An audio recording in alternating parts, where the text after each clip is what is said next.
Allergy ആയിട്ട് ബന്ധപ്പെട്ടിട്ട് ഞങ്ങൾക്ക് കുത്തിയുള്ള ചുമയാണ് ഡോക്ടറെ ഞങ്ങളെ ബുദ്ധിമുട്ടാക്കുന്നത്. ഞങ്ങൾക്ക് അലർജി ആയിട്ട് ബന്ധപ്പെട്ട് തുമ്മലില്ല എന്നാണ് പല അലർജിയുള്ള ആൾക്കാരും പറയാറുള്ളത്.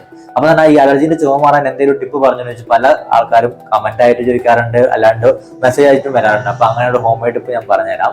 വേറെ ഒന്നല്ല, കുറച്ച് ഇഞ്ചി നീരെടുക്കുക, കുറച്ച് തുളസീന്റെ നീരെടുക്കുക, 2 ടീസ്പൂൺ തേനെടുക്കുക.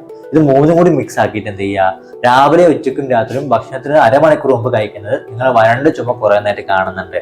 അസിഡിറ്റിന്റെ പ്രശ്നമുള്ള ആൾക്കാർ, നെഞ്ചിരിച്ചിന്റെ പ്രശ്നമുള്ള ആൾക്കാരൊക്കെ ഇഞ്ചി നീര് ഒഴിവാക്കിയിട്ട് തേനും തുളസീന്റെ നീരും മാത്രം കഴിച്ചാൽ തന്നെ നിങ്ങൾ വരണ്ട ചുമ കുറയുന്നതായിട്ട് കാണുന്നുണ്ട്. ഒരു 10 ദിവസങ്ങൾ ചെയ്തിട്ട് നിങ്ങൾ ഇതിന്റെ റിസൾട്ട് പറയാവൂ. അപ്പൊ ചെയ്ത് നോക്കിയിട്ട് റിസൾട്ട് എന്താണെന്ന് കമന്റ് പറയൂ കേട്ടോ.